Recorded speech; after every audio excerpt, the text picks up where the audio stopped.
రాహుల్ గాంధీ ఇచ్చిన మాట ప్రకారం గిగ్ వర్కర్ల బిల్లును కేబినెట్ ఆమోదించిందని తెలిపారు మంత్రి వివేక్ వెంకటస్వామి. త్వరలోనే అసెంబ్లీలో బిల్లు పెడతామని అన్నారు. గిగ్ వర్కర్లకు న్యాయం చేయాలన్నదే కాంగ్రెస్ ప్రభుత్వం ఆలోచన అని అన్నారు మంత్రి వివేక్. ఎవరైతే గిగ్ వర్కర్స్ ఉన్నారో వాళ్ళందరూ కూడా రిజిస్టర్ చేసుకోవాలి. అగ్రిగేటర్స్ కూడా ఈ బోర్డులో ఉండి వాళ్ళు కూడా సమస్యలు ఏమున్నాయో వారికి ఈరోజు ప్రత్యేకంగా ఒక ఆఫీసర్ లేడు అక్కడ. ఈ అగ్రిగేటర్స్లో ఒక ఆఫీసర్ని పెట్టి వీళ్ళు గిగ్ వర్కర్స్ సమస్యలు ఏమున్నాయి పరిష్కరించడానికి ఈ యాక్ట్ కూడా ఈ ఫెసిలిటీ ఉంది.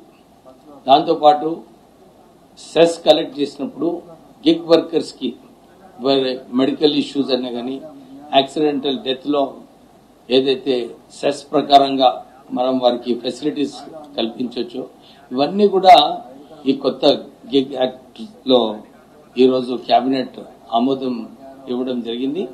త్వరలోనే అసెంబ్లీలో ప్రపోజ్ చేసి యాక్ట్ బిల్ పాస్ అయిన తర్వాత గిగ్ వర్కర్స్ కి న్యాయం జరిగేలాగా మేము ప్రయత్నం చేస్తున్నాం. గిగ్ వర్కర్స్ యూనియన్ వాళ్ళు కూడా చర్చించినప్పుడు సార్ ఇంకా కొన్ని సమస్యలు ఉన్నాయి మాకు, ఈ సమస్యలు కూడా మీరు తొందరగా టేకప్ చేయాలని చెప్పినప్పుడు వారికి ఇదే చెప్పినాం. ఇది ఒక ప్రారంభం.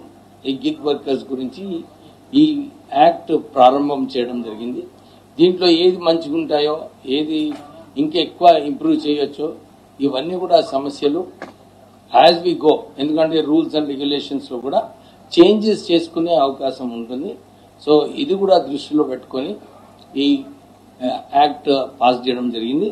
మేము ఒక బ్రీఫ్ బుల్లెట్ పాయింట్స్ ఏదైతే ఉందో మా పిఆర్ఓ గారు మీకు సర్క్యులేట్ చేస్తారు. సిగాచి వర్కర్స్ కి ఈరోజు కూడా చర్చించడం జరిగింది.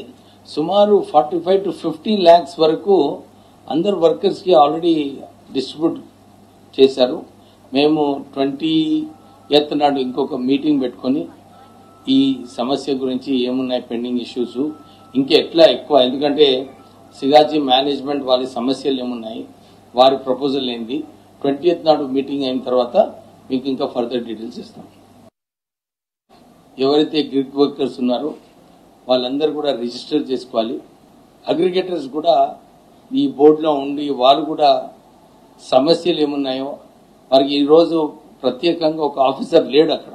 ఈ అగ్రిగేటర్స్లో ఒక ఆఫీసర్ని పెట్టి వీళ్ళు గిగ్ వర్కర్స్ సమస్యలు ఏమున్నాయి పరిష్కరించడానికి ఈ యాక్ట్ కూడా ఈ ఫెసిలిటీ ఉంది. దాంతోపాటు సెస్ కలెక్ట్ చేసినప్పుడు గిగ్ వర్కర్స్కి మెడికల్ ఇష్యూస్ అనే కానీ యాక్సిడెంటల్ డెత్లో ఏదైతే సెస్ ప్రకారంగా మనం వారికి ఫెసిలిటీస్ కల్పించవచ్చు, ఇవన్నీ కూడా ఈ కొత్త గిగ్ యాక్ట్లో ఈరోజు కేబినెట్ ఆమోదం ఇవ్వడం జరిగింది. త్వరలోనే అసెంబ్లీలో ప్రపోజ్ చేసి యాక్ట్ బిల్ పాస్ అయిన తర్వాత గిగ్ వర్కర్స్ కి న్యాయం జరిగేలాగా మేము ప్రయత్నం చేస్తున్నాం. గిగ్ వర్కర్స్ యూనియన్ వాళ్ళు కూడా చర్చించినప్పుడు సార్ ఇంకా కొన్ని సమస్యలు ఉన్నాయి మాకు, ఈ సమస్యలు కూడా మీరు తొందరగా టేకప్ చేయాలని చెప్పినప్పుడు వారికి ఇదే చెప్పినాం. ఇది ఒక ప్రారంభం. ఈ గిగ్ వర్కర్స్ గురించి ఈ యాక్ట్ ప్రారంభం చేయడం జరిగింది. దీంట్లో ఏది మంచిగా ఉంటాయో ఏది ఇంకా ఎక్కువ ఇంప్రూవ్ చేయొచ్చో ఇవన్నీ కూడా సమస్యలు యాజ్ వి గో, ఎందుకంటే రూల్స్ అండ్ రెగ్యులేషన్స్ లో కూడా చేంజెస్ చేసుకునే అవకాశం ఉంటుంది. సో ఇది కూడా దృష్టిలో పెట్టుకొని ఈ యాక్ట్ పాస్ చేయడం జరిగింది. మేము ఒక బ్రీఫ్ బుల్లెట్ పాయింట్స్ ఏదైతే ఉందో మా పిఆర్ఓ గారు మీకు సర్క్యులేట్ చేస్తారు. సిగాచి వర్కర్స్ కి ఈరోజు కూడా చర్చించడం జరిగింది. సుమారు 45 to 50 lakhs వరకు అందరు వర్కర్స్ కి ఆల్రెడీ డిస్ట్రిబ్యూట్ చేశారు. మేము 20th నాడు ఇంకొక మీటింగ్ పెట్టుకొని ఈ సమస్య గురించి ఏమున్నాయి పెండింగ్ ఇష్యూస్ ఇంకా ఎట్లా ఎక్కువ, ఎందుకంటే సిగాచి మేనేజ్మెంట్ వారి సమస్యలు ఏమున్నాయి వారి ప్రపోజల్ ఏంది 20th నాడు మీటింగ్ అయిన తర్వాత మీకు ఇంకా ఫర్దర్ డీటెయిల్స్. ఐబొమ్మ లాంటి సైట్లలో ఉచితంగా సినిమాలు చూడటం ద్వారా ప్రజల డేటా చోరీ చేస్తారని అన్నారు సినీ ప్రముఖులు. సినిమాలు పైరసీ చేసిన ఇమ్మడి రవిని అరెస్టు చేసిన పోలీసులకు ధన్యవాదాలు తెలిపారు. పైరసీతో సినీ కార్మికులు నష్టపోయారని తెలిపారు. ఇక తనను పట్టుకోవాలని ఛాలెంజ్ విసిన ఐబొమ్మ నిర్వాహకుడిని అరెస్టు చేశామని అన్నారు హైదరాబాద్ సిపి సజ్జనార్. మరోవైపు ఇక నుంచి భారత్లో తమ సేవలు ఉండవని ప్రేక్షకులకు క్షమాపణలు చెప్పింది ఐబొమ్మ నెట్వర్క్.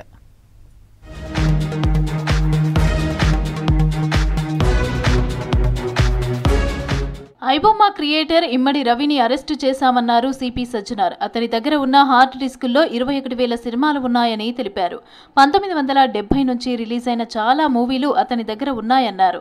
దీనిపై 21 కోట్లు సంపాదించగా 3 కోట్లను సీజ్ చేశామన్నారు. ఐబొమ్మకు ఇంటర్నేషనల్ లింక్స్ ఉన్నాయని తెలిపారు. ఇమ్మడి రవి దగ్గర 51 లక్షల మంది డేటా ఉందన్నారు ఇమ్మడి రవి. తెలుగు ఫిల్మ్ ఛాంబర్ ఫిర్యాదు ఆధారంగా కేసులు నమోదు చేశామన్నారు. ఇప్పటికే మరో 2 అరెస్టు చేశామన్నారు సిపి సజ్జనార్. మాస్టర్ మైండ్ ఇమ్మడి రవి, ఈ ఐబొమ్మ బొప్పం టీవీ అని చెప్పి మీ అందరు కూడా తెలుసు. ఈజ్ అ మాస్టర్ మైండ్ ని మనం మొన్నే అరెస్ట్ చేయడం జరిగింది. ఆయన ఆల్రెడీ అంతకుముందే మనకు ఆగస్ట్ నెలలో 30 తారీఖు మనం ఒక Telugu film chamber of commerce ఇచ్చిన ఒక కంప్లైంట్ పైన మనము కేసు రిజిస్టర్ కావడం జరిగింది. సో ఈ ఒక కేసు కాకుండా ఆయన పైన ఇంకా 4 కేసెస్ రిజిస్టర్ కావడం జరిగింది. హైదరాబాద్ మన సైబర్ క్రైమ్ పోలీస్ స్టేషన్లో 2 మనం అరెస్ట్ చేయడం జరిగింది. దుద్దేల శివరాజు, సుసర్ల ప్రశాంత్ మనము అరెస్ట్ చేసి అప్పుడు కూడా మనము చాలా విషయం పైన రాబట్టుకోగలిగాను. 21,000 సినిమాస్ ఆయన హార్డ్ డిస్క్లో పెట్టడం జరిగింది. మొత్తము పాత ఫిలిమ్స్ అయిన గాడ్ ఫాదర్ మీ అందరు కూడా తెలుసు, 1972లో ప్రొడ్యూస్ అయిన ఆ మూవీ నుంచి మొన్న వచ్చిన ఓజీ మూవీ దాకా కూడా ఆయన దగ్గర ఈ ఒక్క హార్డ్ డిస్క్ లో ఉండడం మనము చూశాను. దమ్ముంటే పట్టుకోవాలంటూ ఐబొమ్మ రవి సవాల్ చేస్తే అరెస్టు చేసి చూపించామన్నారు హైదరాబాద్ సిపి సజ్జనార్. ఇమ్మడి రవి సమాచారాన్ని తమకు ఎవరూ ఇవ్వలేదన్నారు. ఎవరో సమాచారం ఇస్తే తాము అరెస్టు చేయలేదన్నారు. తమ సొంత నెట్వర్క్ తో అరెస్టు చేశామన్నారు. చాలా మంది పోలీసులపై మీమ్స్ చేస్తున్నారని, అలా చేయొద్దని సూచించారు సజ్జనార్. పోలీసులు ఏమంటే దమ్ముంటే పట్టుకోండి, నా దగ్గర 5 కోటి ప్రజల ఒక డాటా ఉంది. ఇప్పుడు మీరందరూ కూడా తెలుసు, పోలీస్ని ఛాలెంజ్ చేసి ప్రభుత్వం ఛాలెంజ్ చేస్తే ఏమవుతుందనేది తెలుసు. ఇప్పుడు ఎక్కడున్నారో మీకు కూడా తెలుసు. సో ఎవరు కూడా ఎంత అనుకోవద్దు. చట్టం law will take its own course of action. ఎక్కడున్నా తెలంగాణ పోలీస్ కావచ్చు, హైదరాబాద్ పోలీస్ ఎక్కడున్నా వాళ్ళని పట్టుకోవడానికి కృషి చేస్తుంది. పట్టుకొని కూడా వస్తాను. మనం అట్లా చెప్పేది కాదు. ఈరోజు అని అంత పెద్ద పెద్ద తోపు మాటలు చెప్పినవాడు ఈరోజు ఎక్కడున్నారు మీ అందరు కూడా తెలుసు.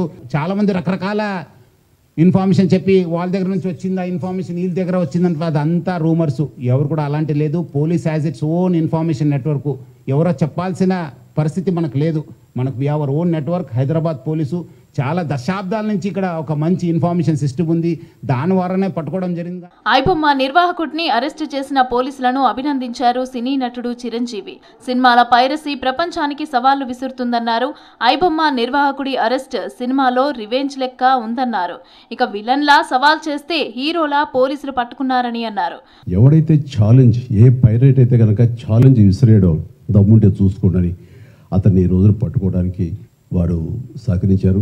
వారి మనస్ఫూర్తిగా వారిని, వారికి సహకరించిన ఆఫీసర్స్ని, కవిత గారిని, శ్రీనివాస్ గారిని, ఇతర మహేష్, మన సిఏఎల్ని వాళ్ళందరూ కూడా మనస్ఫూర్తిగా పరిశ్రమ తరపు నుంచి, నా తరపు నుంచి నా అభినందనలు, ధన్యవాదాలు మనస్ఫూర్తిగా తెలియజేస్తున్నాను. ఇది ఇలాగే ఆగిపోకుండా కొనసాగే విధంగా పరిశ్రమ ఒక్కటిగా ఉంటూ, ఆ రోజు సినిమా తీసావు, రిలీజ్ అయిపోయింది, దానికి మన బాధ లేదు అనుకోకుండా ప్రతి ఒక్కళ్ళు కూడా ఇది మన పరిశ్రమ, ఇక్కడ ఎంతో లబ్ధి పొందాము, దీనివల్ల మనం అభివృద్ధిలోకి వచ్చాము, దీన్ని కాపాడవలసిన బాధ్యత మన అందరికీ ఉందని ఒక సంఘటితంగా ఒక్కటై పోలీసు వారిని ఆశ్రయించి వాళ్ళ సహకారం తీసుకుంటూ వాళ్ళకి మనం కాంప్లిమెంట్ చేస్తూ ఇలా ఒకరొకరు సమన్వయపరుచుకుంటే కనుక ఖచ్చితంగా ఇది ఏదో రోజుకి ఇది రూపు మాపడానికి మన ప్రయత్నం మనం చేయొచ్చు. ఐబొమ్మతో ప్రజల పర్సనల్ డేటాను సైబర్ క్రిమినల్స్ కు అమ్ముకున్నారని తెలిపారు సినీ డైరెక్టర్ రాజమౌళి. పైరసీ సినిమాలు చేసే వాళ్ళు ఏమీ సంఘసేవ చేయట్లేదండి. వాళ్ళు ఫ్రీగా ఏం చేయట్లేదు. అంత పెద్ద పెద్ద వెబ్సైట్లు, అంత పెద్ద పెద్ద సర్వర్స్ అవన్నీ హోస్ట్ చేయాలంటే చాలా ఖర్చు అవుతుంది. దానికంతా ఆ డబ్బు అంతా ఎక్కడి నుంచి వస్తుందండి? మా దగ్గర నుంచి రావట్లేదు డబ్బు. మా సినిమా పైరసీ చేయబడుతుంది, దాని ద్వారా నష్టపోతున్నాం తప్ప మేమేం వాళ్ళకి డబ్బులు ఇవ్వట్లేదు. సో డబ్బు ఎవరు ఇస్తున్నారు వాళ్ళకి? అదంతా రన్ చేయడానికి మీరే ఇస్తున్నారు. సెక్రటేరియట్ లో మంత్రులు కేబినెట్ నిర్ణయాలు చెప్తున్నారు. లైవ్ లో చూద్దాం. సాంగ్ను కూడా లేకపోతే రాష్ట్ర సాంగ్గా ఎవరైతే అందశ్రీ గారు జయ జయ హే తెలంగాణ సాంగ్ని రచించటమే కాకుండా తెలంగాణ రాష్ట్ర జాతీయ గీతంగా దాన్ని అనౌన్స్ చేసుకొని కొద్ది నెలల్లోనే వారి మధ్య అకస్మాత్తుగా మన మధ్య నుంచి దూరంగా కానరాని లోకానికి వెళ్ళటం జరిగింది. ఆ కుటుంబానికి ఈ రాష్ట్రం, ఈ రాష్ట్ర ప్రభుత్వం, రాష్ట్ర ప్రజలు రుణపడి ఉన్నారు. ఆ రుణాన్ని ఉడతా భక్తిగా తీర్చుకోవాలి అని ఈరోజు కేబినెట్లో వారి కుమారుడు దత్తసాయి గారికి డిగ్రీ కాలేజ్ అసిస్టెంట్ ప్రొఫెసర్గా రాష్ట్ర కేబినెట్ ఉద్యోగాన్ని ఆమోదించటం జరిగింది. అదే రకంగా ఎక్కడైతే అందశ్రీ గారి అంతిమంగా ఏర్పాటు చేసిన ఆ ప్రదేశాన్ని ఒక స్మృతి వనంగా కూడా ఏర్పాటు చేసే అంశాన్ని కూడా రాష్ట్ర కేబినెట్ తీర్మానించటమే కాకుండా ప్రతి పాఠ్య పుస్తకంలో ఫ్రంట్ పేజీలో అందశ్రీ గారు ఏదైతే రచించారో జయ జయ హే తెలంగాణ గీతాన్ని కూడా ప్రతి టెక్స్ట్ బుక్లో ఫస్ట్ పేజీలో ప్రింట్ చేయాలని రాష్ట్ర కేబినెట్ తీర్మానం చేయటం జరిగింది. అదే రకంగా ఇంతకుముందు మా సహచర మంత్రులు వివేక్ గారు వచ్చి మాట్లాడిపోయారు. ఆ అంశానికి సంబంధించి కూడా రాష్ట్ర వ్యాప్తంగా ఉన్న 4 లక్షల మంది కార్మికులకి ఒక పూర్తి భద్రత భరోసా కల్పించే అన్ని అంశాల పట్ల డీటెయిల్ నోటు మీకు పంపించే ఉంటారు. దాని పట్ల కూడా రాష్ట్ర కేబినెట్ మా నాయకులు రాహుల్ గాంధీ గారి ఆలోచనలకు అనుగుణంగా వారికి పూర్తి భద్రత కల్పించే విధంగా 4 లక్షల మంది, సుమారు 4 లక్షల మందిలో 3 లక్షల మంది వరకు హైదరాబాదు ఈ జిహెచ్ఎంసీ పరిధిలోనే నివసిస్తారు. వారందరికీ పూర్తి రక్షణ, భద్రత, భరోసా కల్పించే విధంగా ఈరోజు చట్టాన్ని కూడా కేబినెట్ ఆమోదించడం జరిగింది.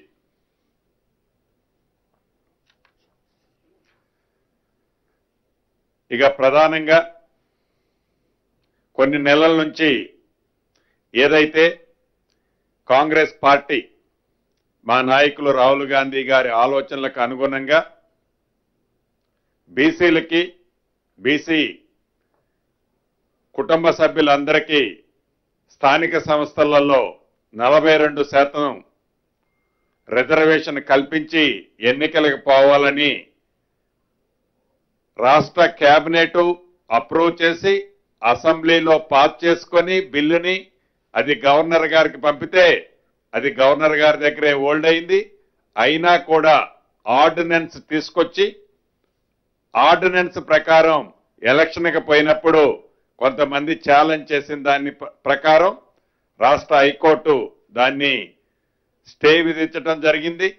స్టే విధించిన తర్వాత మళ్ళీ సుప్రీంకోర్టుకి ప్రభుత్వం అప్రోచ్ అవటం, ఆ కేసు సుప్రీంకోర్టులో డిస్మిస్ అయిన సంగతి కూడా మీ అందరికీ తెలిసిందే. చిత్తశుద్ధితో ఈ ప్రభుత్వం బీసీలకి 42% రిజర్వేషన్ కల్పించాలని శత విధాల ప్రయత్నం చేసిన కేంద్ర ప్రభుత్వ సహకారం లేని కారణంగా కేంద్ర ప్రభుత్వంలో ఇక్కడ నుంచి ఏదైతే రికమెండ్ చేసిన ఫైలు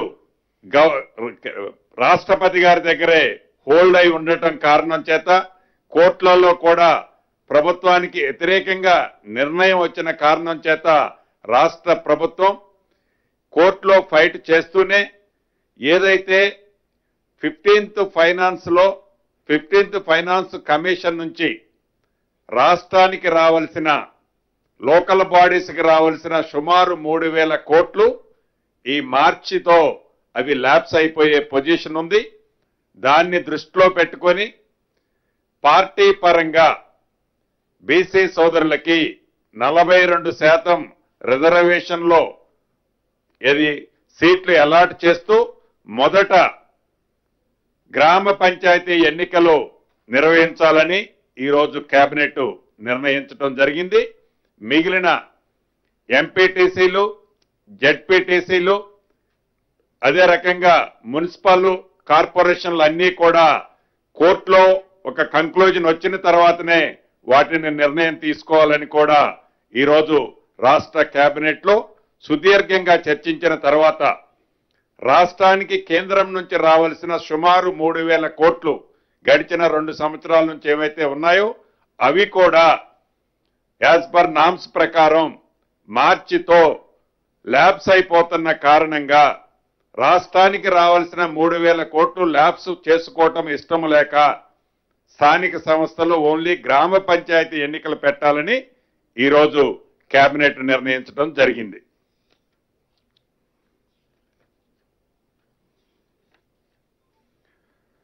అదే రకంగా ఎస్ఆర్ఎస్పి స్టేజ్ 2 మెయిన్ కెనాల్ కి రామిరెడ్డి దామోదర్ రెడ్డి గారి పేరును కూడా గతంలోనే గౌరవ ముఖ్యమంత్రి గారు స్థానిక ప్రజల కోరిక మేరకు ఆ జిల్లా ప్రజాప్రతినిధుల కోరిక మేరకు ఏదైతే అభ్యర్థించారో ఆ అభ్యర్థిని అక్కడ స్టేజీ మీద అనౌన్స్ చేశారు. దాన్ని ఈరోజు రాష్ట్ర కేబినెట్ కూడా ఆమోదించడం జరిగింది. అదే రకంగా ఏదైతే ఔటర్ రింగ్ రోడ్డుకి ఓఆర్ఆర్ కి ఇన్నర్ సైడ్ ఉన్న ఏవైతే ఇండస్ట్రీస్ ఉండి ఆ ఇండస్ట్రీలు వివిధ కారణాల చేత షట్ డౌన్ ఉండి ఇండస్ట్రీస్ ఉండొద్దు అని కొన్ని నియమ నిబంధనలు outer ring road inner side industries ఉండొద్దని నియమ నిబంధనలు ఉన్నాయి. వాళ్ళని రీప్లేస్ చేయాలని గతంలోనే వాళ్ళకి నోటీసులు ఇవ్వటం జరిగింది. ఏవైతే industries lands outer ring road లోపల ఉన్నాయో వాటిని మినీ యూజ్ జోన్లుగా వాటిని చేయాలని ఆ చేసే దాంట్లో కూడా ఆ ప్లాట్ ఉన్న ఫ్రంట్ నున్న రోడ్డు విడ్త్ను బట్టి దానికి రాష్ట్ర ప్రభుత్వానికి కొంత ఫీజు కట్టే అంశాన్ని కూడా ఈరోజు కేబినెట్ ఆమోదించడం జరిగింది.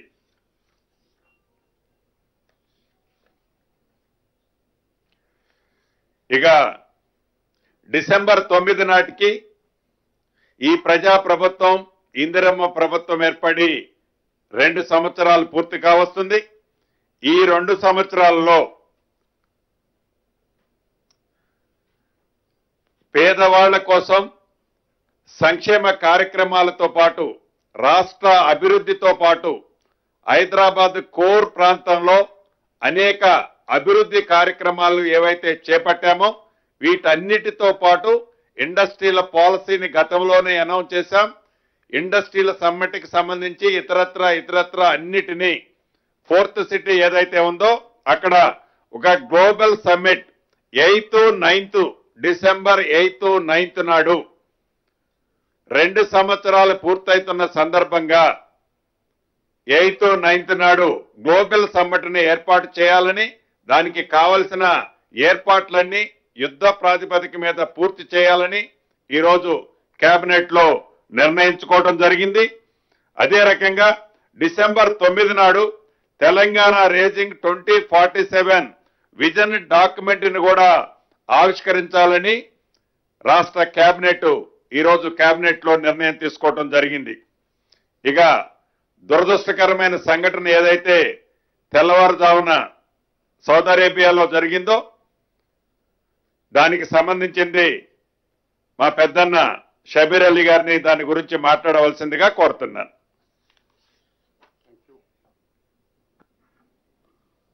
ఐఎన్పిఆర్ మినిస్టర్ మిత్రులు పొంగిరెడ్డి శ్రీనివాసరెడ్డి గారు, మంత్రి లక్ష్మణ్ గారు, మరి ప్రింట్ అండ్ ఎలక్ట్రానిక్ మీడియా మిత్రులారా, మీ అందరికీ తెలిసిందే నిన్న మిడ్ నైట్ రాత్రికి సౌదీ అరేబియాలో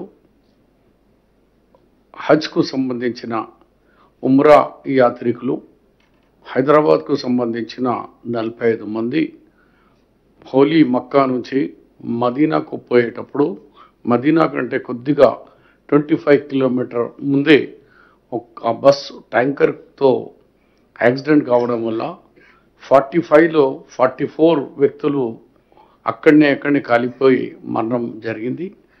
దాన్ని రాష్ట్ర ప్రభుత్వం గౌరవ ముఖ్యమంత్రి గారికి ఫస్ట్ ఈ సంఘటన రాగానే మా అందరి సోకు కూడా తెలిసి తెప్పి చనిపోయిన వాళ్ళ ఇంటికి వెళ్ళి వాళ్ళ అభిప్రాయాలు తెలుసుకొని మరి ఏ విధంగా అంత్యక్రియలు చేయాలో అక్కడ చేసుకుంటారా ఇక్కడ చేసుకుంటారా ఎట్లా చేసుకుంటారు ఆ విషయాలు మీరందరూ వెళ్ళి చేసుకొని వాళ్ళకు కూడా కాల్ ఇవ్వడం, వాళ్ళ కుటుంబ వ్యక్తులతో మాట్లాడిన తర్వాత ఎక్కువ మట్టుకు వాళ్ళందరూ కూడా ఆ పవిత్రమైన స్థలం ఉంది మదీనా కాబట్టి అక్కడిని చేస్తే మాకు బాగుంటుంది అన్నట్టు కూడా చాలామంది అనుకుంటున్నారు.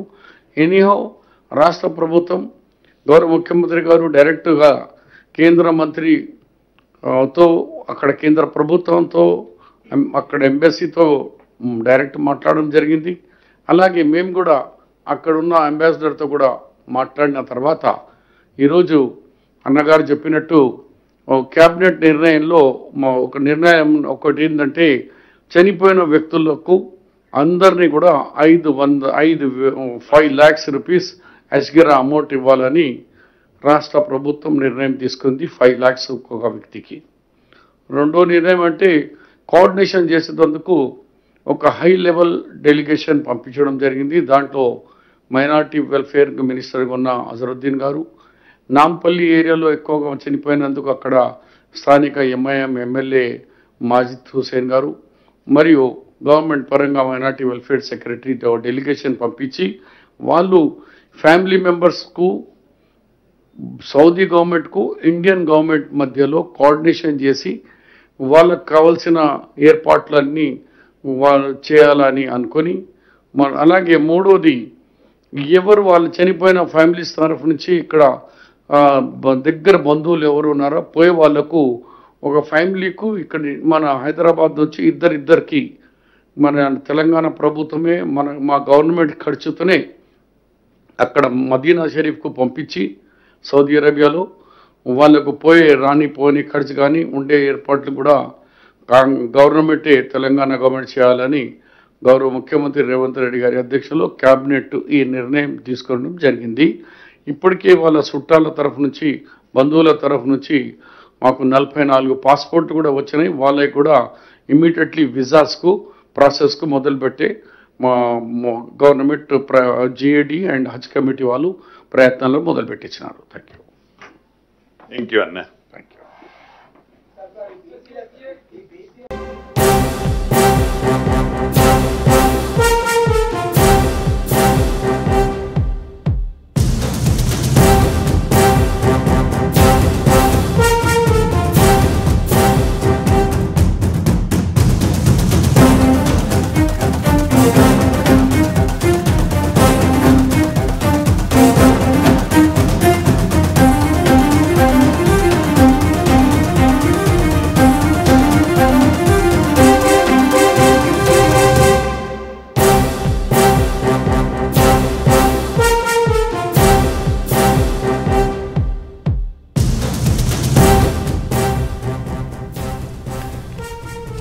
రైట్గా కేబినెట్ భేటీ అయితే ముగిసింది. పార్టీ పరంగా బీసీలకు 42% రిజర్వేషన్లు ఇస్తామని తెలిపినట్టుగా తెలుస్తోంది. అదేవిధంగా కేబినెట్ సమావేశం ముగిసిన తర్వాత స్థానిక సంస్థల్లో బీసీలకు 42% రిజర్వేషన్ అయితే ఉంటుందని మాట్లాడడం జరిగింది. అదేవిధంగా ఎంపీటీసీ జెడ్పీటీసీ ఎన్నికలను హైకోర్టు తీర్పు తర్వాత నిర్వహిస్తామని చెప్పి పొంగులేటి శ్రీనివాసరెడ్డి అయితే మాట్లాడడం జరిగింది. గ్రామ పంచాయతీ ఎన్నికలు కూడా పెట్టాలని నిర్ణయించినట్టుగా తెలుస్తోంది. అదేవిధంగా పార్టీ పరంగా బీసీలకు 42% రిజర్వేషన్ కల్పిస్తామని పొంగులేటి శ్రీనివాసరెడ్డి అయితే స్పష్టం చేయడం జరిగింది. అదేవిధంగా అందశ్రీ కొడుకైనటువంటి దత్తసాయికి ఉద్యోగాన్ని కల్పించడం జరిగింది. అయితే దీనికి సంబంధించి కూడా మాట్లాడారు ఈ కేబినెట్ భేటీలో. రైట్గా కేబినెట్ భేటీ అయితే ముగిసింది. అందులో పొంగులేటి శ్రీనివాసరెడ్డి అదేవిధంగా షబీర్ అలీ మాట్లాడడం జరిగింది. ఇక మొదట పార్టీ పరంగా బీసీలకు 42% రిజర్వేషన్ కల్పిస్తామని చెప్పి పొంగులేటి శ్రీనివాసరెడ్డి స్పష్టం చేయడం జరిగింది. మొదట అదేవిధంగా గ్రామ పంచాయతీకి సంబంధించి ఎన్నికలు కూడా పెట్టాలని నిర్ణయించామన్నట్టుగా తెలిపారు. స్థానిక సంస్థల్లో బీసీలకు 42% కోటా ఉండడం జరుగుతుంది అని కూడా చెప్పడం జరిగింది. అదేవిధంగా ఎంపీటీసీ జెడ్పీటీసీ ఎన్నికలకు ముందుగానే అదేవిధంగా గ్రామ పంచాయతీ ఎన్నికలు పెట్టాలని నిర్ణయించినట్టుగా పొంగులేటి శ్రీనివాసరెడ్డి అయితే స్పష్టం చేయడం జరిగింది. పార్టీ పరంగా అదేవిధంగా బీసీలకి 42% రిజర్వేషన్ అనేది కల్పించడం జరుగుతుంది అని చెప్పడం జరిగింది. అందశ్రీకి సంబంధించి అందశ్రీ వాళ్ళ కొడుకు అయినటువంటి దత్తసాయికి కూడా ఉద్యోగాన్ని ఇవ్వడం గురించి కూడా కేబినెట్లో నిర్ణయించడం జరిగింది. అదేవిధంగా ఈరోజు జరిగినటువంటి మక్కాలో అక్కడ జరిగిన ఇన్సిడెంట్కి సంబంధించి అక్కడికి అందరినీ పంపించి అక్కడే అంత్యక్రియలు కూడా అవన్నీ జరగడం అక్కడే చేస్తామన్నట్టుగా దానికి సంబంధించి కూడా మాట్లాడడం జరిగింది. ఇక ఇదే అంశానికి సంబంధించి పూర్తి అప్డేట్స్ యాదగిరి అందిస్తారు. యాదగిరి, కేబినెట్ సమావేశం అయితే ముగిసింది, అయితే దీనికి సంబంధించి అప్డేట్స్ ఇవ్వండి.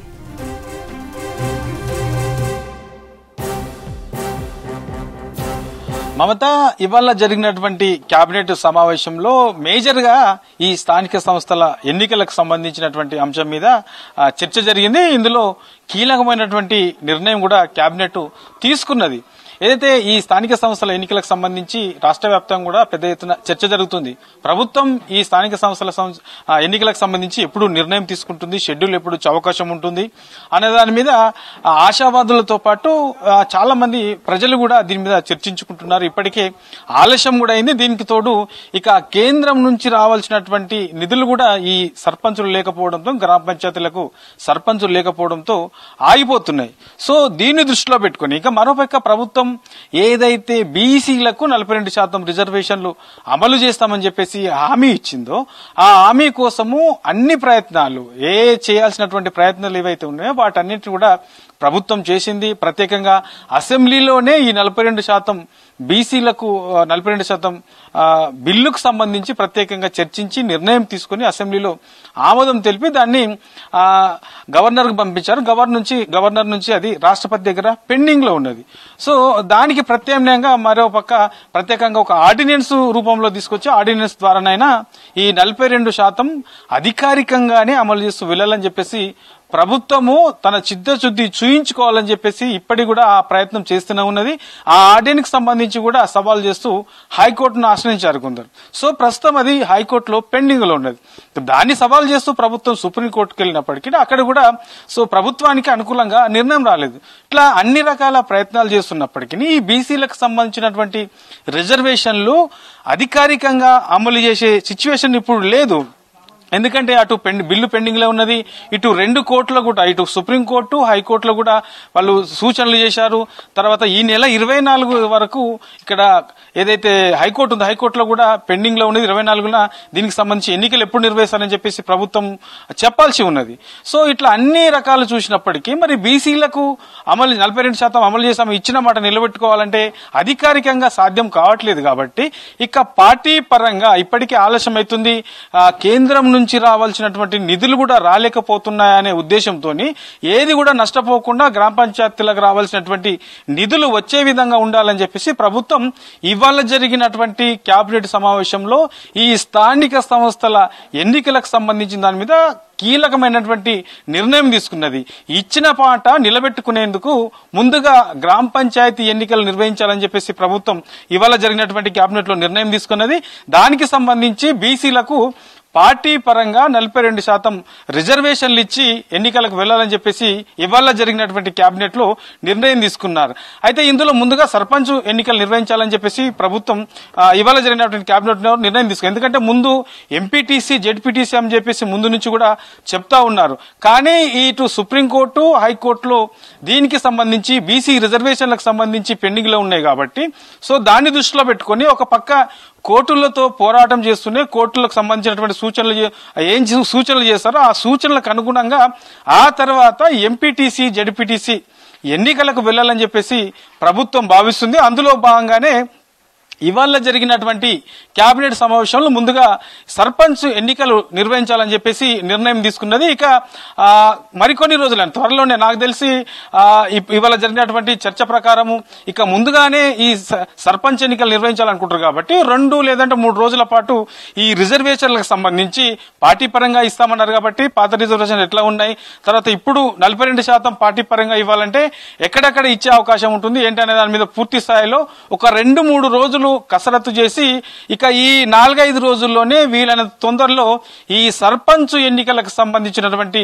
నోటిఫికేషన్ వచ్చే అవకాశం ఉంటుంది. ఇక 24న హైకోర్టులో కూడా ఎన్నికలకు సంబంధించినటువంటి ఎప్పుడు వెళ్తారు, ఏంటి, ఏ ఎన్నికలు ఎప్పుడు నిర్వహిస్తారనే దాని మీద ప్రభుత్వం చెప్పాల్సి ఉన్నది. కాబట్టి ఆ 24 తర్వాత హైకోర్టు సూచన ప్రకారము ముందుగా సర్పంచ్ ఎన్నికలు నిర్వహించిన తర్వాత ఆ తర్వాత ఎంపీటీసీ జెడ్పీటీసీ ఎన్నికలకు వెళ్లే అవకాశం అయితే కనబడతా ఉన్నది. మొత్తానికి కొన్ని రోజుల నుంచి ఎదురు చూస్తున్నటువంటి ఈ స్థానిక సంస్థల ఎన్నికలకు సంబంధించి ప్రభుత్వం నుంచి అంటే గ్రీన్ సిగ్నల్ వచ్చిందనే చెప్పొచ్చు. ఇక 4-5 రోజుల్లో దీనికి సంబంధించి రాష్ట్ర ఎన్నికల సంఘం నుంచి షెడ్యూల్ విడుదలయ్యే అవకాశం అయితే ఉంటుంది. మమతా, ఎల్లంపల్లి పరువు హత్య కేసులో 7గురిని అరెస్టు చేసి రిమాండ్కు తరలించామని తెలిపారు ఏసీపీ లక్ష్మీనారాయణ. మరొకరు పరారీలో ఉన్నారని, అతని కోసం గాలిస్తున్నామని అన్నారు. ఉదయం బూర్గుల గ్రామ సమీపంలో జాతీయ రహదారిపై తనిఖీలు చేస్తూ ఉండగా ఇన్నోవా వాహనంలో వెళ్తున్న నిందితులను పట్టుకున్నామని తెలిపారు. రాజశేఖర్ను కిడ్నాప్ చేసి కొట్టి చంపారని తెలిపారు. ఎనమలగండ్ల గ్రామ సమీపంలోని పొలాల్లో పెట్రోల్ పోసి దహనం చేశారని అన్నారు. ఈ కేసులో ఉపయోగించిన వాహనాలు, సెల్ ఫోన్లను సీజ్ చేశామని తెలిపారు ఏసీపీ లక్ష్మీనారాయణ.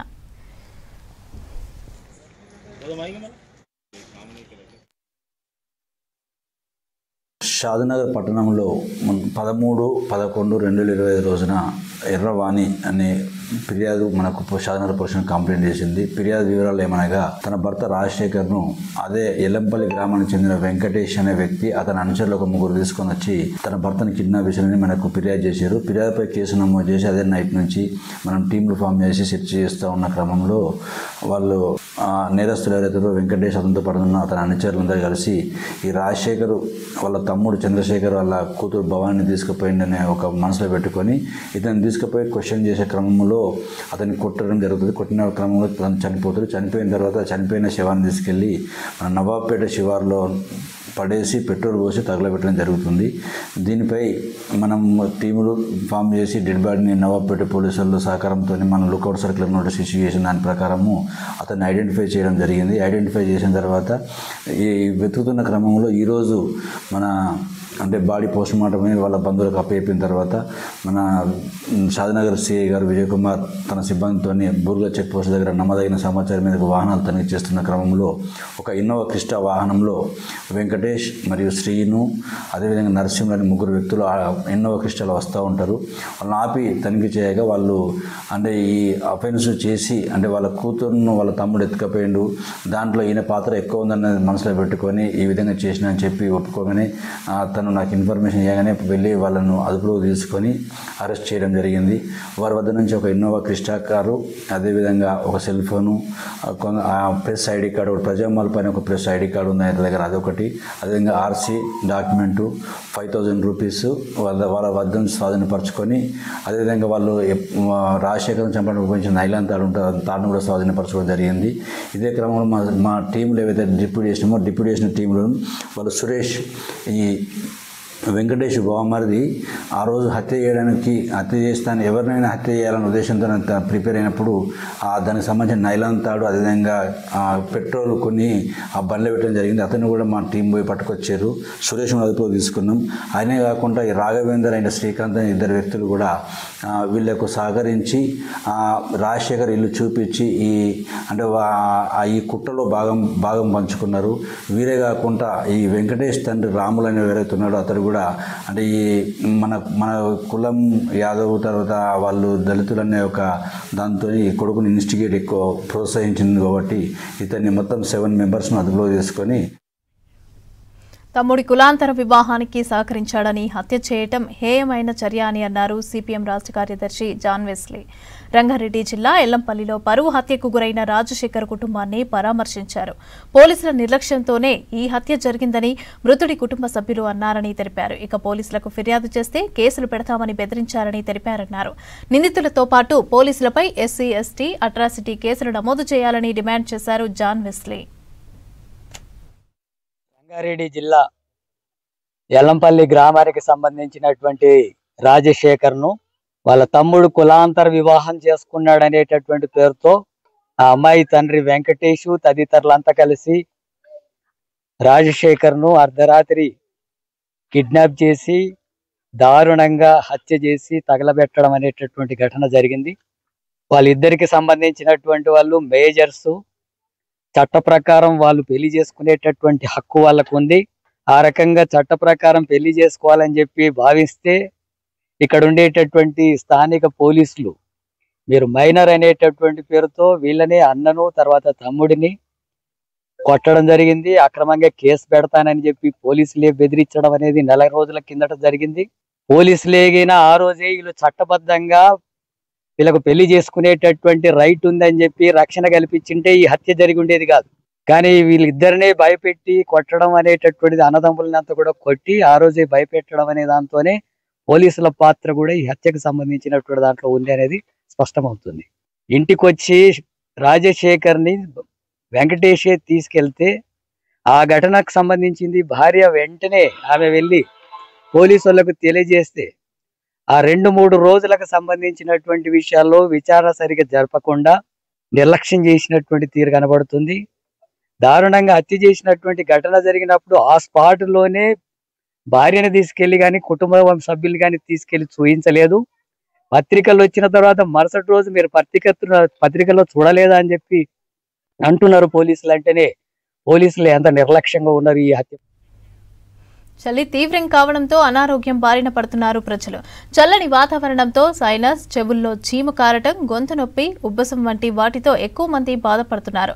ఆస్తమా సమస్య ఉన్నవాళ్లు చలికాలం జాగ్రత్తగా ఉండాలని సూచిస్తున్నారు డాక్టర్లు. వీటితో పాటుగా ఇతర అనారోగ్య సమస్యలు కూడా ఇబ్బంది పెడుతున్నాయన్నారు. చలి తీవ్రత పెరిగినప్పుడు జాగ్రత్తలు తీసుకోవడంతో వాటి నుంచి కాపాడుకోవచ్చునన్నారు. చలిగాలుల ప్రభావంతో వచ్చే చెవి, ముక్కు, గొంతు సమస్యలపై Koti ENT hospital superintendent doctor Anand ఆచార్యతో శ్రీశైలం ఫేస్ టు ఫేస్. అంటే కామన్గా వచ్చేటువంటి వ్యాధులతో పాటు అలర్జీస్ కూడా, ఇన్ఫెక్షన్స్ కూడా ఎక్కువగా వస్తుంటాయి.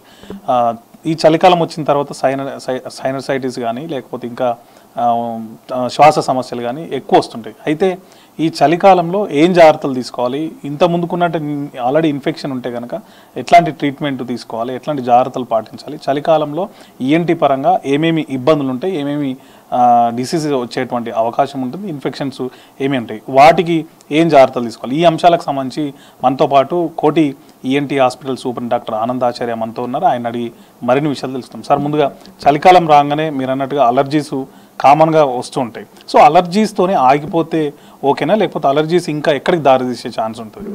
చలికాలం రాగానే చాలామందికి ముక్కు దిబ్బడేయడం అనేది సహజంగా జరుగుతుంది. అసలు ముక్కు దిబ్బడ చలికాలమే ఎందుకు అవుతుంది, ఎండాకాలం ఎందుకు కాదు అనేది దాని నుండి తీసుకెళ్ళి మళ్ళీ మీకు వ్యాధులు ఎందుకు వస్తే చెప్తాను. చల్లగాలి పీల్చేసరికి మన ఊపిరితిత్తుల్లో చల్లగాలితోని రక్తనాళికలు అన్నీ చిమ్మిపోతాయి. అవి కాకుండా ఉండడానికి ముక్కు ఏం చేస్తుందంటే చల్లగాలిని కొంచెం వేడి చేసి లోపల పంపించడానికి ప్రయత్నం చేస్తుంది. అందుకొరకు కొంచెం చాలామందికి సహజంగా చలికాలం కొంచెం ముక్కు గాలి సరిగ్గా ఆడట్లేదు, కొంచెం ఇబ్బందిగా ఉంది, రాత్రి కూడా సరిగ్గా గాలి ఆడట్లేదు అంటుంటారు. దానికి తోడు వైరసెస్ కూడా చలికాలము ఎక్కువ వస్తుంటాయి. చిన్నపిల్లలకు కూడా వ్యాధులు వస్తుంటాయి. ఆ చిన్నపిల్లల వ్యాధులు తల్లులందరి దగ్గర ఉంటారు కాబట్టి, ఇంట్లో తల్లిదండ్రుల దగ్గర ఉంటారు కాబట్టి వాళ్ళకు కూడా పిల్లలతోని వైరసెస్తోని అంటువ్యాధిలాగా రావచ్చు. వాళ్ళల్లో కూడా మనం గమనిస్తూ ఉంటాం. అలర్జీ అంటే ఏదైనా పడకుండా ఉండని వస్తువులు, ఏదైనా ఆహారంలో తినేటివి, గాలిలో పీల్చేటివి, అటువంటి ఏదైనా ఉన్నా కానీ ముక్కులో అలర్జీ అని చాలామంది ఏమంటారు, నాకు జలుబే తగ్గట్లేదు, చాలా రోజుల నుండి తగ్గట్లేదు అని అంటుంటారు. అటువంటి వాళ్ళకి ఏంటంటే కరెక్ట్గా మీరు ప్రశ్నిస్తే ఎండాకాలం తక్కువ ఉంటుంది, చలికాలం ఎక్కువ అవుతుంది. ఆ పిల్లలు తెలియకుండా ఇంటికి ఇన్ఫెక్షన్ తీసుకుపోతారు. ఆ ఇన్ఫెక్షన్తో తల్లిదండ్రులకు కూడా రావడం సహజం. దీంతో పాటు ఎవరికైనా కొంచెం డయాబెటీస్ కానీ లేకపోతే వేరే ఇతరత్ర రేడియేషన్ ట్రీట్మెంట్, క్యాన్సర్ ట్రీట్మెంట్, లేకపోతే వేరే ఇమ్యూనో డెఫిషియన్సీస్ అంటే తట్టుకునే శక్తి ఏదైనా తక్కువ ఉంటే కూడా ఈ వైరసెస్ బారిన పడితే వాళ్లకు జలుబు రావడం ఎక్కువ ఉంటుంది. సో ఈ సైనస్ ప్రాబ్లం ఉన్న వాళ్ళు కానీ ఇతర ఈ కాలంలో ఎక్కువ ఇబ్బంది పడేటువంటి అవకాశం ఉన్న వాళ్ళు ఏం జాగ్రత్తలు తీసుకుంటే బాగుంటుందండి? సైనస్ సంబంధించి ఈ కాలంలో కూడా ఇంకా కొత్త కేసులు వచ్చే ఛాన్స్ ఉంటుందా? జలుబు మామూలుగా ముక్కు కారడము, తుమ్ములు రావడం వరకు కాకుండా మళ్ళీ జ్వరం రావడము, ముక్కు పక్కల నొప్పి రావడం, అన్నం తినేటప్పుడు నొప్పి రావడము, దాంతో జ్వరం రావడం, తలనొప్పి రావడం అంటే ముక్కు నుండి వ్యాధి మీకు పక్క దాంట్లో సైనసెస్ అని ఉంటాయి ముక్కు పక్కల, వాటిలో చేరుతుంది అన్నట్టు. ఆ సైనసైటిస్ అనేది కొన్ని మందులు వాడంగానే 1 సంవత్సరం తగ్గుతుంది, మళ్ళీ వచ్చే సంవత్సరం మళ్ళీ ఎలర్జీ, మళ్ళీ ఇదే సైకిల్ ఇదే ఇట్లాగే మళ్ళీ నడిచేసరికి క్రానిక్ అయ్యి తర్వాత ముక్కులో పాలిప్స్ అని లోపల కండ పెరిగే ప్రాబ్లం కూడా ఉంటుంది. అటువంటిది ఏదైనా ఉన్నప్పుడు ఇవన్నీ తర్వాత రాత్రి చాలామంది దుప్పట్లు దులిపేసి పడుకుంటారు. ఆ దుప్పట్లు దులిపేసిన దుమ్మంతా లోపల గాల్లో ఉంటుంది, అది మళ్ళీ పడుకునేటప్పుడు పీల్చడం కూడా ఇదొక అలవాటు మార్చుకోవాలి. ఒకవేళ పడుకునేటప్పుడు దుప్పట్లు దులిపాలి అనుకుంటే ఒక 2-3 గంటలు ముందే చేయండి, లోపల ఉన్న దుమ్మంతా సెటిల్ అయిన తర్వాత పడుకోండి. ఇది కూడా ఈ అన్ని విషయాలు తెలుసుకుంటే చాలా సులభంగా జలుబు అనేది మనము ట్రీట్మెంట్ చేసుకోవచ్చు. కొందరికి శ్వాస సమస్యలు ఉంటాయి, ఈ కాలంలో ఇంకా పెరుగుతుంది కదా, వాళ్ళకు ఎట్లాంటి ప్రికాషన్స్ ఉంటాయి? మొదట్లో జలుబు అనేది అట్లనే చాలా సంవత్సరాలు వస్తూ ఉంటే మెల్లిమెల్లిగా అది గొంతు నుండి ఊపిరితిత్తుల్లో పెరిగి ప్రాబ్లం వచ్చేసి దాన్ని ఉపశమనల తీరులో రావచ్చు ఎండ్లో. సో పిల్లి కూతలు వస్తుంటాయి, గాలి పిలుస్తున్నప్పుడు కొంచెం ఇబ్బంది అవుతూ ఉంటుంది. దానికంటే ముందు దగ్గు వస్తుంది, దగ్గు వెంటనే తగ్గదు, మాటికి వస్తూ ఉంటుంది, అలసిపోతుంటారు. సో అటువంటిదాన్ని కరెక్ట్గా పరీక్ష చేసుకొని ఆ ట్రీట్మెంట్, ఆస్తమా అనే ట్రీట్మెంట్ కూడా కరెక్ట్గా రాకుండా ఉండాలి అంటే మొదట్లోనే జలుబుకి కరెక్ట్ ట్రీట్మెంట్ తీసుకోవడం మంచిది. ఇవాళ రేపు ఈ డిసీజ్ని యూనిఫైడ్ ఎయిర్వే డిసీజ్ అంటారు. అంటే పై నుండి కింది వరకు, ముక్కు నుండి మనకు ఊపిరితిత్తుల వరకు ఒకటే చర్మం ఉంటుంది కాబట్టి పైన ఏదైనా కింది వరకు పాకే లక్షణాలు ఉంటాయి. దాన్ని ముందు జాగ్రత్తగా ముందే తెలుసుకొని ట్రీట్మెంట్ చేసుకోవడం మంచిది. పిల్లలకు, వృద్ధులకు, చిన్న పిల్లలకు మామూలుగా సహజంగా ఇందాక చెప్పినట్టు వాళ్ళు క్లాస్లో ఉండడం వలన వాళ్ళు ఓవర్ క్రౌడింగ్ అయ్యి తర్వాత తెలియకుండా అందరు కలిసి మెలిసి ఆడడం వలన వాళ్ళకు ఇది చలికాలం ఎక్కువ చూస్తుంటాం వైరల్ ఇన్ఫెక్షన్స్. పెద్దవాళ్ళు కూడా ఊపిరితిత్తుల్లో కొంచెం ఏదైనా నిముల్లాగా చేరి గాలి పీల్చకపోవడము, వాళ్ళు వయసు ఎక్కువ అవుతున్న కొద్దీ పెద్దగా ఊపిరి తీసుకుంటే ఆక్సిజన్ అందకపోవడం కూడా ఇటువంటి ప్రాబ్లమ్స్ మన చలికాలంలో న్యూమోనియాలు కూడా ఎక్కువ చూస్తూ ఉంటాం. థ్యాంక్ యూ అండి.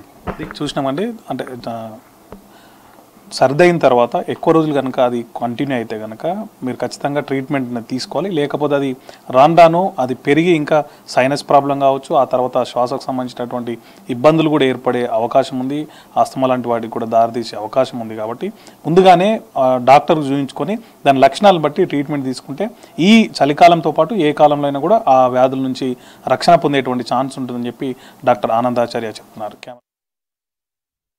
నిబంధనలకు విరుద్ధంగా రాకపోకలు సాగిస్తున్న ప్రైవేట్ హెవీ వెహికల్స్ పై ఫోకస్ పెట్టారు రవాణా శాఖ అధికారులు. రాష్ట్రంలో 5 రోజుల్లో నిర్వహించిన తనిఖీల్లో 1460 వాహనాలను సీజ్ చేశామని అన్నారు enforcement and vigilance joint transport commissioner Chandrashekar Goud. Fitness లేని వాహనాలు, ట్యాక్స్ చెల్లింపులు, పర్మిట్ లేని వెహికల్స్ తనిఖీల్లో బయటపడ్డాయన్నారు. రాష్ట్రంలో 33 బృందాలు, 3 ఫ్లయింగ్ స్క్వాడ్లతో తనిఖీలు చేయిస్తున్నామని తెలిపారు. ఇక రూల్స్ కి వ్యతిరేకంగా వాహనాలు నడిపితే చర్యలు తీసుకుంటామని అంటున్న joint transport commissioner Chandrashekar Goud తో హరిత ఫేస్ టు ఫేస్. పెరుగుతున్న రోడ్డు ప్రమాదాలతో ఇటు రవాణా శాఖ అప్రమత్తమైంది. ఈ నేపథ్యంలోనే అధికారులకి ముఖ్యంగా ఎన్ఫోర్స్మెంట్ కావచ్చు, దీనికి సంబంధించి సేఫ్టీ మెజర్స్ ఎలా తీసుకోవాలని ఇటు మంత్రి పొన్నం ప్రభాకర్ ఆదేశాల మేరకు ఎప్పటికప్పుడు ఈ తనిఖీలపైన కూడా ప్రత్యేకంగా ఫోకస్ పెట్టారు. అయితే ఇప్పటి వరకు ఎన్ని వాహనాలను సీజ్ చేశారు, దాంతోపాటు ఎట్లాంటి చర్యలు తీసుకోబోతున్నారు, హెవీ వెహికల్ డ్రైవింగ్లో ఎట్లాంటి కఠిన నిబంధనలు ఉండబోతున్నాయి, ఇట్లాంటి విషయాలు అడిగి తెలుసుకుందాం. మనతో పాటు ఎన్ఫోర్స్మెంట్, దాంతోపాటు విజిలెన్స్ సంబంధించిన joint transport commissioner Chandrashekar Goud garu ఉన్నారు. సార్, ముఖ్యంగా ఈ మధ్యకాలంలో చూసుకుంటే హెవీ వెహికల్స్ అనేవి ఎక్కువగా మీరు తనిఖీలు నిర్వహిస్తున్నారు. ఇప్పటి వరకు ఎన్ని వాహనాలను సీజ్ చేశారు, దానికి సంబంధించిన ట్యాక్స్ వసూలు కూడా ఎంత మేర వచ్చింది? రోజుకు రోడ్డు ప్రమాదాల వల్ల మరణించిన వారి సంఖ్య అటు అంతకుముందు కోవిడ్ వల్ల మరణించిన వారి సంఖ్య కన్నా, వరదల వల్ల మరణించిన వారి సంఖ్య కన్నా, ఇంకా ఏదో ప్రకృతి విపత్తు వల్ల మరణించిన వారి సంఖ్య కన్నా ఎక్కువ ఉండడం అన్నది సమాజంలో మనందరికీ ఆందోళన కలిగిస్తున్నటువంటి అంశము. ఈరోజు మనం ఈ మధ్య కాలంలో చూస్తున్నాము, చాలా వాహనాలు, ముఖ్యంగా 70% ప్రమాదాలు మానవ తప్పిదాల వల్ల, డ్రైవర్ తప్పిదాల వల్ల జరుగుతున్నాయి. మిగిలిన 30% వాహనాలు రోడ్డు కండిషన్ బాగలేకపోవడం వల్ల, వాహన కండిషన్ బాగలేకపోవడం వల్ల జరుగుతూ ఉన్నాయి. కాబట్టి రవాణా శాఖ ఆధ్వర్యంలో గౌరవ మంత్రి గారి పొన్నం ప్రభాకర్ గారి ఈ మార్గదర్శకత్వంలో రోడ్ సేఫ్టీ పరంగా ఎన్నో విస్తృతమైనటువంటి కార్యక్రమాలు, అవగాహన, అటు 4 E's అంటే 4 E's యాక్షన్ ప్లాన్. ఒకటి ఎడ్యుకేషన్, నిరంతరం అవగాహన కార్యక్రమాలు స్టేక్ హోల్డర్స్ ఎవరైతే ఉన్నారో అటు ఆటో డ్రైవర్లు, లారీ డ్రైవర్లు, విద్యార్థులు, తర్వాత మిగిలిన వాహనదారులందరికీ విస్తృతమైన అవగాహన కార్యక్రమాలను ఎడ్యుకేషన్ అన్న దాని మీద చేపట్టడము.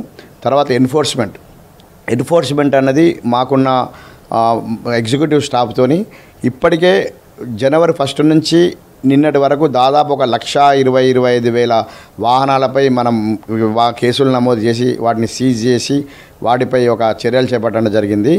ఇటీవల కూడా గౌరవ మంత్రివర్యులు పొన్నం ప్రభాకర్ గారి ఆదేశాల మేరకు మొన్న 12వ తేదీ నాడు 33 జిల్లాల్లో కూడా ఒక విస్తృతమైన ఎన్ఫోర్స్మెంట్ స్క్వాడ్ను రాష్ట్ర స్థాయిలో 3 ఎన్ఫోర్స్మెంట్ బృందాలను కూడా ఏర్పాటు చేశాము. గత 4 రోజుల్లోనే దాదాపు 2,230 జిల్లాల్లో 2,200 వాహనాలపై కేసులు నమోదు చేసి దాదాపు 1,500 వాహనాలను సీజ్ చేయడం జరిగింది. దీంట్లో దాదాపు 160 వాహనాలు ఓవర్లోడ్కి సంబంధించినటువంటి వాహనాలు ఉన్నాయి. రాష్ట్ర వ్యాప్తంగా 3 ఏదైతే ఫ్లయింగ్ స్క్వాడ్స్ ఉన్నారో వారు కూడా ఈ 4 రోజులలో దాదాపు 250 వాహనాలపై కేసులు నమోదు చేసి వాటిని సీజ్ చేయడం జరిగింది. ఈరోజు రాష్ట్ర వ్యాప్తంగా కూడా ముఖ్యంగా మనం తీసుకుంటే ప్రమాదాలు ఓవర్ స్పీడ్తో మాత్రమే కాకుండా మిగతా ఏ విధమైన ప్రమాదాలు జరుగుతున్నాయని గుర్తిస్తే ఓవర్లోడ్ వల్ల ఇటీవలనే మనం చూసాము చేవెళ్ళ ఇన్సిడెంటు. అంటే ఓవర్లోడ్ అనేది ఉండడం వల్ల లారీ యొక్క బ్యాలెన్స్ తప్పడము, తర్వాత రోడ్డు కూడా డ్యామేజ్ కావడం అనేది జరుగుతుంది. కాబట్టి ఎట్టి పరిస్థితులలో వాహనం ఓవర్లోడ్తో మనం మోటార్ వాహనాల చట్టం ప్రకారము వాహనం రోడ్డుపైకి ఎక్కరాదు. దానిలో భాగంగా రాష్ట్ర వ్యాప్తంగా కూడా ఓవర్లోడ్పై మేము కేసులు నమోదు చేయడం జరుగుతుంది. అంతేకాకుండా ఇప్పుడు మొన్న ఒక వరంగల్ జిల్లాలో కూడా ఒక ప్రమాదము, అంటే ఆగి ఉన్న వాహనాన్ని, అంటే ఆ నైట్ పూట రాత్రి సమయాలలో విజిబిలిటీ తక్కువ ఉండడం వల్ల ఆగి ఉన్న వాహనాన్ని కూడా ఢీకొని కూడా ఈ మధ్య ప్రమాదాలు జరుగుతున్నాయి గుర్తించాము. దానిలో భాగంగానే రేడియం రిఫ్లెక్టివ్ టేప్స్, అంటే మోటార్ వాహనాల చట్టంలోని నిబంధనలకు అనుగుణంగా రేడియం రిఫ్లెక్టివ్ టేప్స్ అనేది తప్పనిసరి అయినప్పటికీ కూడా దాన్ని మరింత కఠినతరం చేయడానికి కూడా అతి త్వరలో దీనిపై మార్గదర్శకాలు జారీ చేసి ప్రతి భారీ వాహనాలు కావచ్చు, ప్రతి ట్రాన్స్పోర్ట్ వాహనం కావచ్చు, ఫిట్నెస్కి వచ్చినప్పుడు ఖచ్చితంగా ఆ రేడియం రిఫ్లెక్టివ్ టేప్ ఉంటేనే ఫిట్నెస్ చేయడం జరుగుతుంది. అది కూడా మేము అతి త్వరలో కార్యరూపంలో తేవడం జరుగుతూ ఉంది. మూడవది ఏంటంటే ఇప్పుడు కమిషనర్ గారు మరియు గౌరవ స్పెషల్ సెక్రటరీ గారు మరియు మంత్రివర్యులు వీరందరి యొక్క ఆదేశాల మేరకు ఇప్పటికే వివిధ శాఖలు, ముఖ్యంగా ఏంటంటే రోడ్ సేఫ్టీకి సంబంధించిన డిపార్ట్మెంట్స్లో అన్ని శాఖలను సమన్వయమైన చాలా ఇంపార్టెంట్. ఒక దగ్గర ప్రమాదం జరిగినప్పుడు అది నేషనల్ హైవే వాళ్ళ రోడ్డు ఉండొచ్చు, ఆర్ఎన్బి రోడ్డు ఉండొచ్చు, పంచాయతీరాజ్ రోడ్డు ఉండొచ్చు.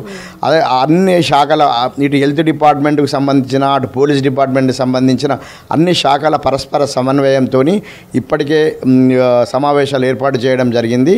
ఆ విధంగా జిల్లాలో ఇప్పటికే ఈ సంవత్సరము 33 జిల్లాల్లో, కొన్ని జిల్లాల్లో ఒకసారి, కొన్ని జిల్లాల్లో 2 సార్లు, కొన్ని జిల్లాల్లో 3 సార్లు జిల్లా రోడ్ సేఫ్టీ కమిటీ మీటింగ్స్ కూడా కలెక్టర్ గారి ఆధ్వర్యంలో ఒక 45 సమావేశాలు కూడా ఏర్పాటు చేయడం జరిగింది.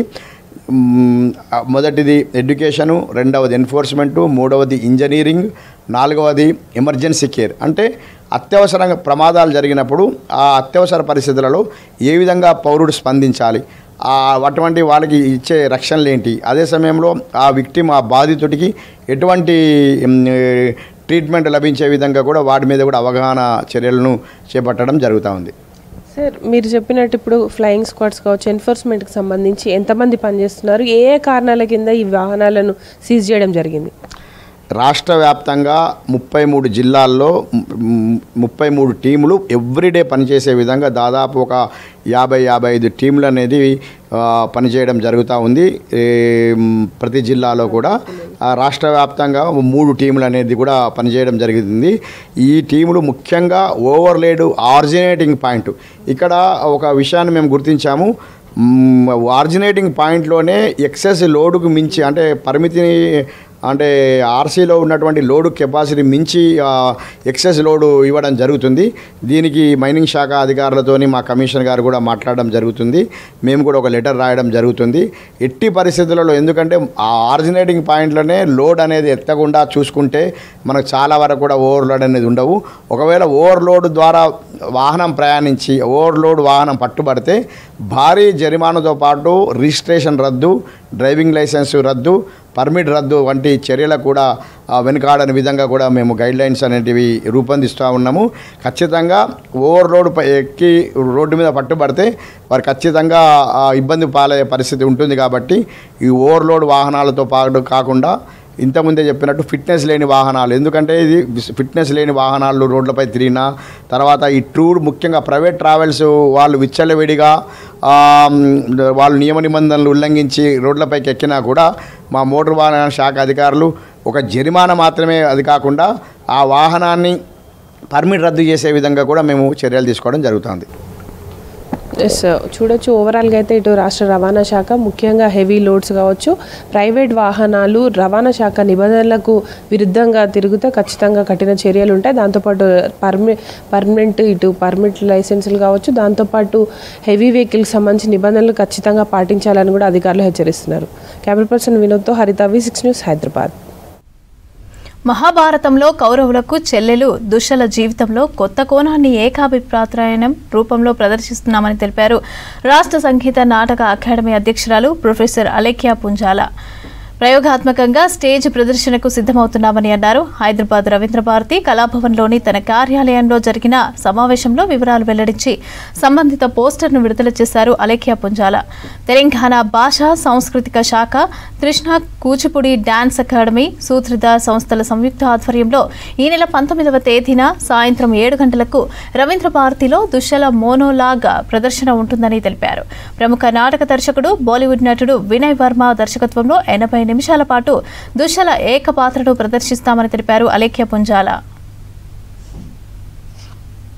ఒక theatre presentation Sutradhar and Krishna Kuchipudi dance academy కలిసి ఇది ప్రజెంట్ చేస్తున్నాం మేము. ఈ మోనోలాగ్ అంటే థియేటర్ మోనోలాగ్కి డైరెక్టర్ వినయ్ వర్మ గారు మన రాష్ట్రానికి చెందినటువంటి చాలా పేరొందిన డైరెక్టర్, యాక్టర్ కూడాను. వారి సంస్థ సూత్రధార్ ఎన్నో కార్యక్రమాలు చేపట్టి మన సిటీలోనూ అవుట్ సైడ్ వాళ్ళు డ్రామాస్ అవన్నీ కూడా ప్రజెంట్ చేశారు. అదేవిధంగా కృష్ణ అకాడమీ ద్వారా మీ అందరికీ తెలిసిందే ఎన్నో డాన్స్ ప్రొడక్షన్స్ ప్రజెంట్ చేయడము మీ ముందు ఉంచడం జరిగింది. ఇది ఒక కొత్త కోణం, ఎందుకంటే ఇది ఒక ఛాలెంజ్ లాగా తీసుకొని చేయడం జరుగుతూ ఉంది. మీ అందరికీ తెలుసు, ఒక నృత్య కళాకారిణిగా ఎన్నో డాన్స్ అంటే నృత్యానికి సంబంధించిన సబ్జెక్ట్స్ తీసుకొని చేయడం, చాలా వరకు కూడా నా వర్క్ అంతా కూడా మనకి ఇతిహాసం తర్వాత మనకి పౌరాణిక పాత్రల్ని తీసుకొని చేయడం జరిగింది. ఇది ఈ క్యారెక్టర్ చేయడం అన్నది నాకు చాలా చాలా. హైదరాబాద్ మాదాపూర్లోని శిల్పారామంలో గాంధీ శిల్పా బజార్ పేరుతో ఇండియా హ్యాండ్ క్రాఫ్ట్ మేళాను ప్రారంభించారు అధికారులు. దేశంలోని వివిధ రాష్ట్రాల్లో తయారు చేసిన హస్తకళా స్టాళ్లను ఏర్పాటు చేశారు. చేతితో తయారు చేసిన వస్తువును ప్రజలు ప్రోత్సహించాలని కోరారు నిర్వాహకులు. ఈ ప్రోగ్రాంలో చిన్నారులు చేసిన సాంస్కృతిక కార్యక్రమాలు అలరించాయి.